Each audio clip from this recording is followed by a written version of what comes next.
My name is B. Sullivan, and I'm 31 years old. I never imagined that the same week I'd receive the promotion email of my career would also be the week I'd learn exactly what my fiancé thought of my ambitions. It happened on a Tuesday evening in our Seattle apartment, the kind of rain-soaked night where the city lights blurred through the windows like watercolor paint. I was sitting at our kitchen table, laptop open, reading the offer letter for the third time because I still couldn't believe it was real. Senior Creative Director at Morrison Hayes, one of the most prestigious advertising agencies on the West Coast. 6-figure salary. My own team. A corner office overlooking Elliott Bay. Everything I'd worked towards since graduating with my design degree 8 years ago. Before we jump back in, tell us where you're tuning in from, and if this story touches you, make sure you're subscribed because tomorrow, I've saved something extra special for you. Marcus walked in from the bedroom, still in his gym clothes, protein shaker in hand. He glanced at my screen, then at my face, and I watched his expression shift from curious to something else entirely. Something cold. "You're still looking at that?" he asked, his voice flat. I looked up, smiling despite the edge in his tone. "Marcus, this is huge. Morrison Hayes doesn't just hire anyone. Do you know how many people applied for this position?" He set his shaker down on the counter a little too hard. "And do you know how many hours that job is going to require?" "B, we've talked about this. We're getting married in 4 months. We're supposed to be building a life together, not chasing some corporate dream that's going to turn you into someone I never see." I felt my smile falter. We had talked about my career goals extensively. He'd always said he supported me, that he was proud of my work.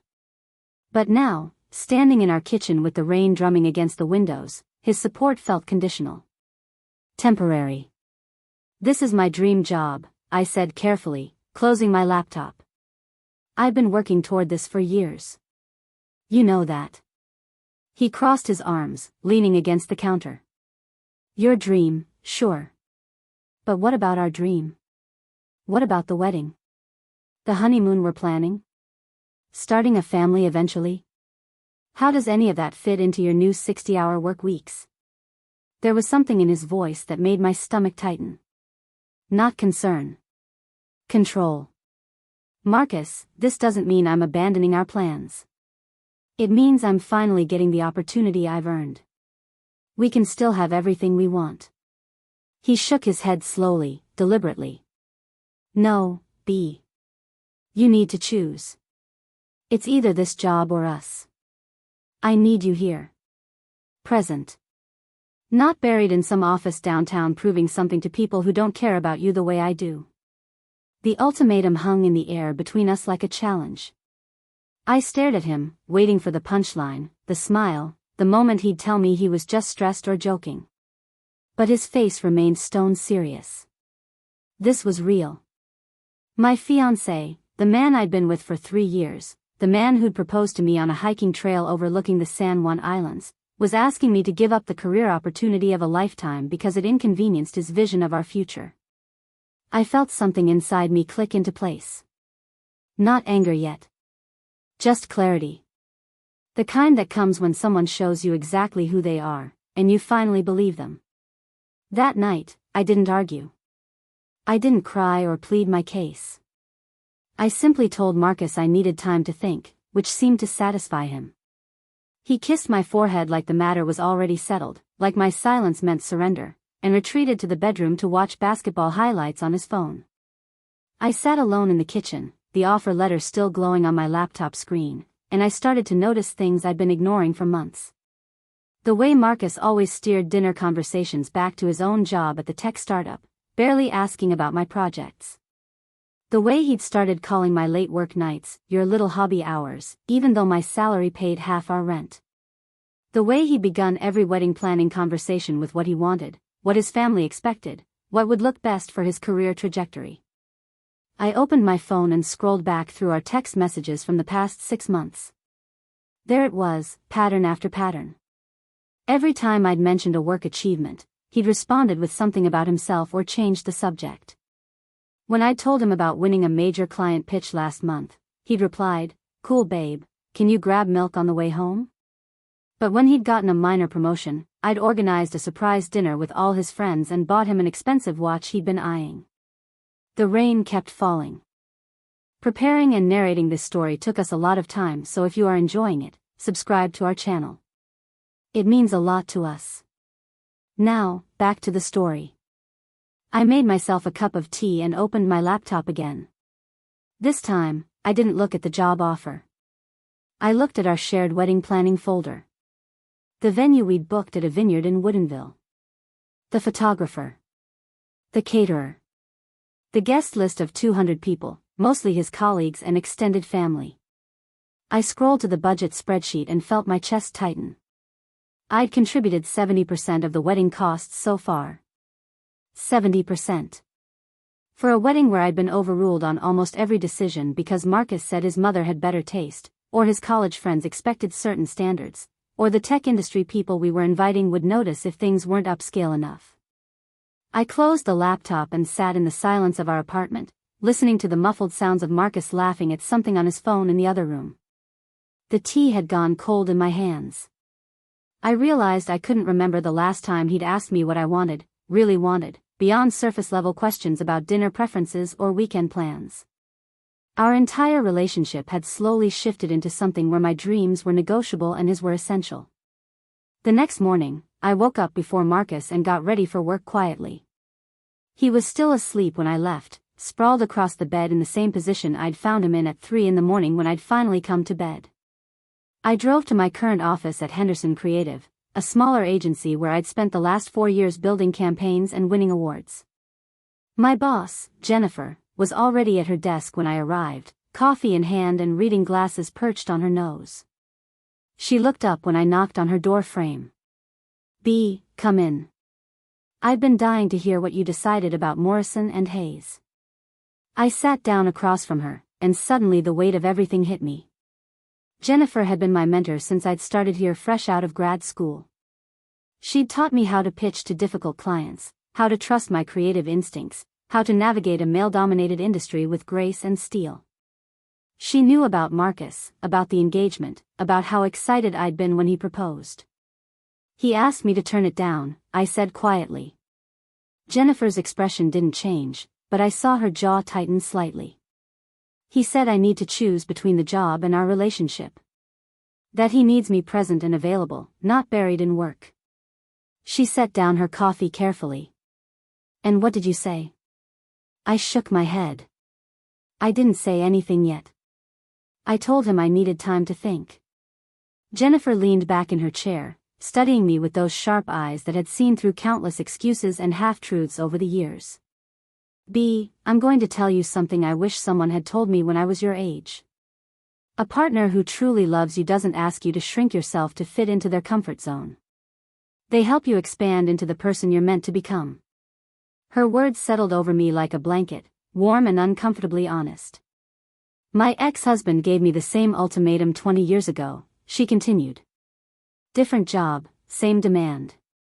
He wanted me home by 6 every night, wanted me to prioritize his social calendar over my projects, wanted me to be satisfied with being his wife instead of being myself. I turned down that job. Stayed with him for another 5 years, resenting him a little more each day until I finally left anyway. Biggest regret of my professional life." I felt tears prickling at the corners of my eyes. "I love him, though. We've built a life together. We have plans." Jennifer nodded gently. "I know you do. But love shouldn't cost you your identity. And from what you've told me about this wedding planning process, it sounds like you've already been compromising yourself piece by piece. The question is, how much more are you willing to lose?" I spent the rest of the day in a fog, going through the motions of my current projects while my mind spun in circles. At lunch, I sat in my car and called my best friend Rachel, who'd known me since college. She picked up on the second ring, and I could hear her kindergarten classroom in the background, the cheerful chaos of 5-year-olds at play. "Hey lady, what's up? You sound weird." I told her everything. The job offer, Marcus's ultimatum, the wedding costs, the pattern I'd finally started seeing. Rachel was quiet for a long moment after I finished. B, she finally said, her voice serious in a way I rarely heard from her. Do you remember what you said to me when I was dating that guy junior year? The one who kept telling me I was too loud, too opinionated, too much. I did remember. I told you that the right person would never make you feel like you needed to be less. Rachel's voice softened. Exactly. And I'm going to say the same thing back to you now. Marcus is telling you that your success, your ambition, your dreams are too much for him to handle. That's not a you problem, B. That's a him problem. After we hung up, I sat in my car watching the Seattle skyline through the windshield, the Space Needle rising in the distance like a reminder of all the dreams this city held. I thought about the girl I'd been at 23, fresh out of school and hungry to prove herself. She wouldn't have hesitated. She would have taken the job without a second thought. Somewhere along the way, I'd started asking permission for my own life.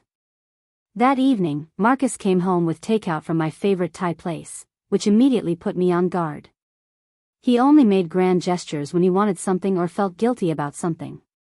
He set the bags on the counter with a smile that didn't quite reach his eyes. Thought we could have a nice dinner together. Talk about things. I helped him unpack the containers, recognizing this for what it was. A negotiation. He was going to try to soften me up before delivering another speech about why I should sacrifice my career for his peace of mind. We sat down at the table, and he reached across to take my hand.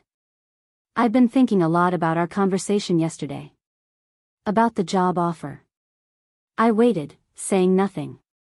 I know it seems like I'm being unreasonable, he continued, his thumb rubbing circles on my palm in a gesture that used to feel comforting but now felt manipulative.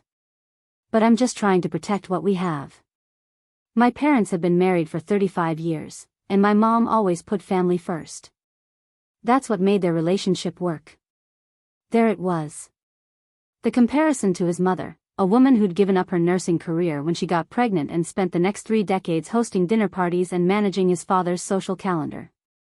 Marcus had mentioned her as a role model before, always in the context of what a good wife should be. I pulled my hand back slowly. Your mother made the choice that was right for her. But that doesn't mean it's the right choice for me. His expression shifted, the warmth draining from his face. So you've made your decision then? You're choosing the job. I met his gaze steadily. I'm choosing myself, Marcus. There's a difference.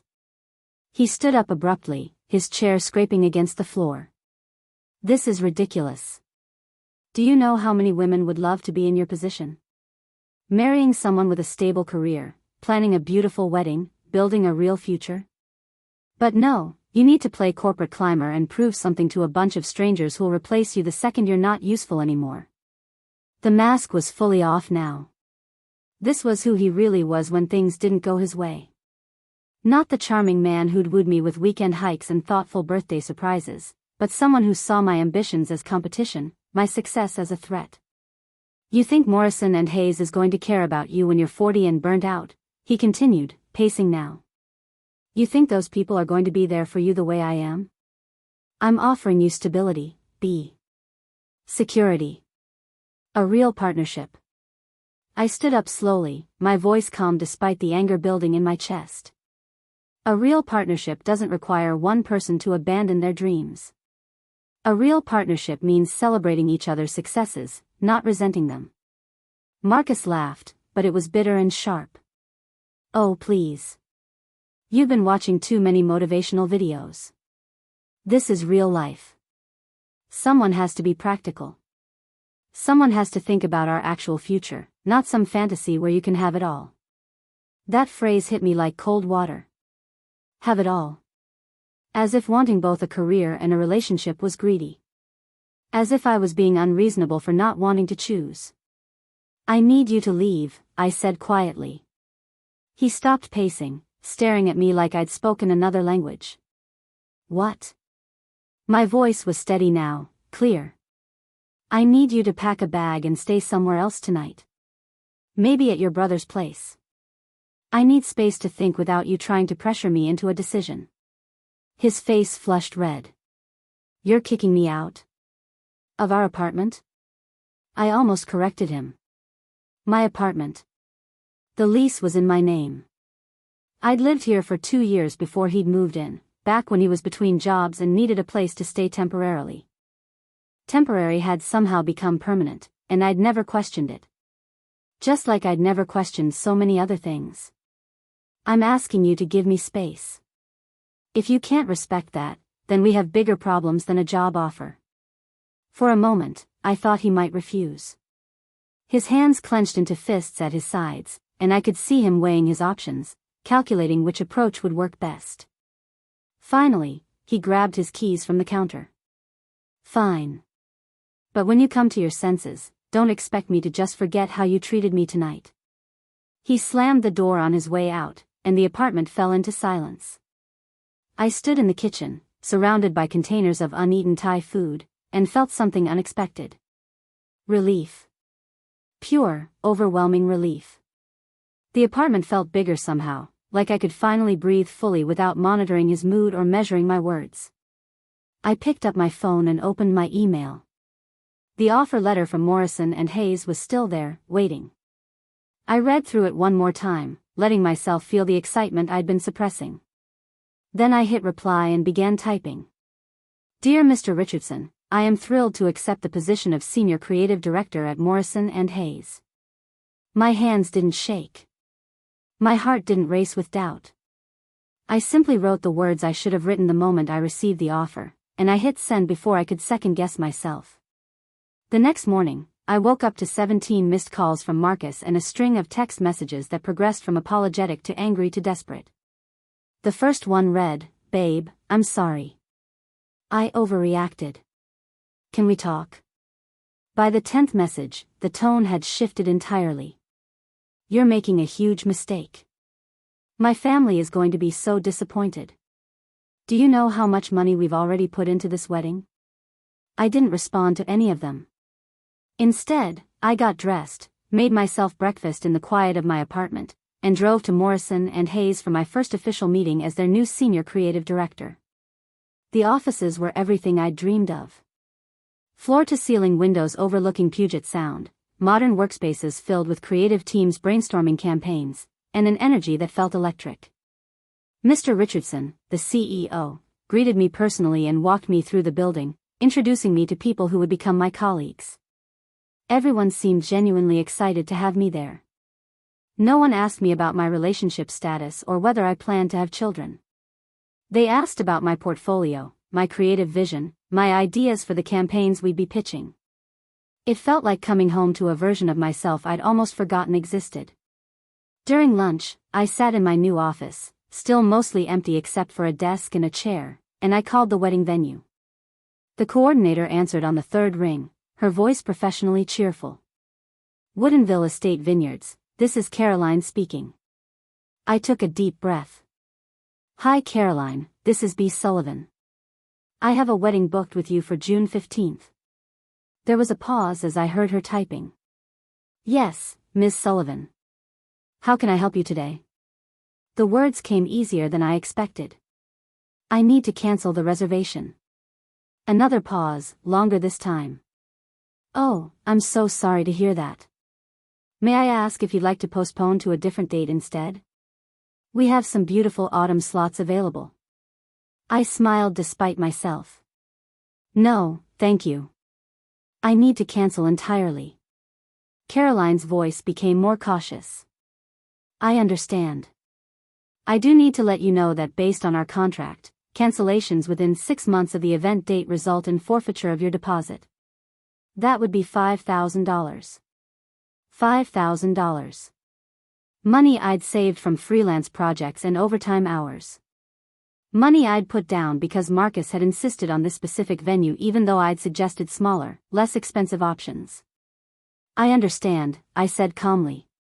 Please proceed with the cancellation. After I hung up, I opened my contacts and started making more calls.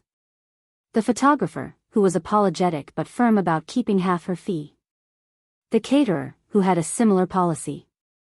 The florist, who was actually kind enough to offer a partial refund since she hadn't ordered the flowers yet. Each call felt like cutting a thread that had been slowly tightening around me. My phone rang while I was mid-call with the DJ. Marcus. I let it go to voicemail. He called again immediately. And again. Finally, I answered. What, Marcus? His voice was frantic. What are you doing?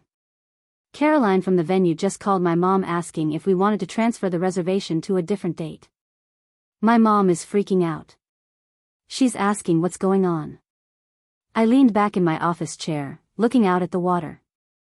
A ferry was crossing the Sound, steady and sure of its destination. I'm canceling the wedding, Marcus. The silence on the other end was deafening.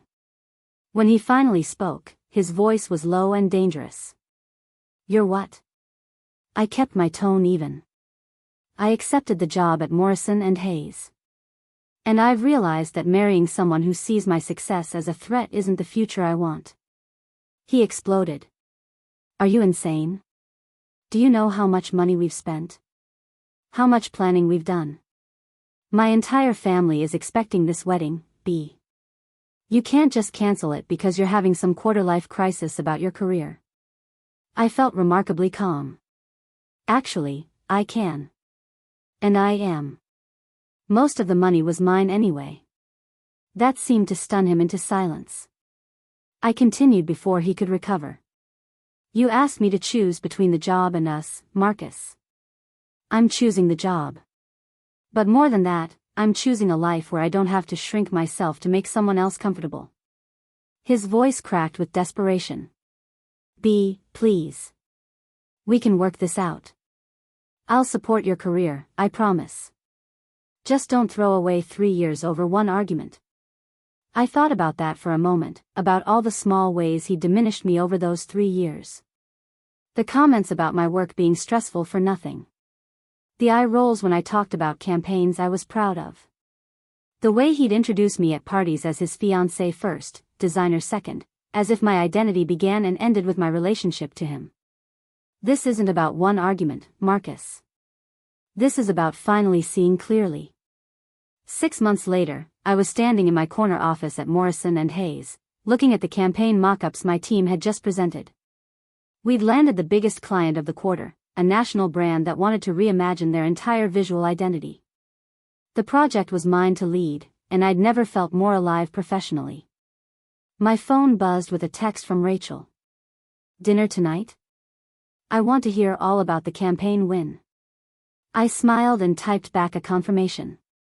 As I gathered my things to leave for the day, I noticed something on my social media that made me pause. Marcus had posted a photo with a new girlfriend, someone who looked barely out of college. The caption read, "Finally found someone who understands what partnership means." I stared at it for a moment, waiting for the sting of jealousy or regret. It never came. Instead, I felt something closer to pity for whoever she was, and gratitude that I'd escaped before losing any more of myself. I drove home to my apartment, the same one I'd lived in but now decorated exactly how I wanted it. No compromise, no negotiation. Just my taste, my choices, my life. The walls were covered in frames holding awards from recent campaigns and photos from a solo trip to Iceland I'd taken last month. I'd stood at the edge of a waterfall, arms spread wide, and felt completely free. That night, Rachel and I celebrated over wine and pasta at a small Italian restaurant downtown. She raised her glass. To be Sullivan, creative director, and the woman who chose herself. I clinked my glass against hers, thinking about the girl I'd been 6 months ago, terrified of disappointing someone who never truly valued her. To canceling the right thing, I said with a smile. Up next, you've got 2 more standout stories right on your screen. If this one hit the mark, you won't want to pass these up. Just click and check them out.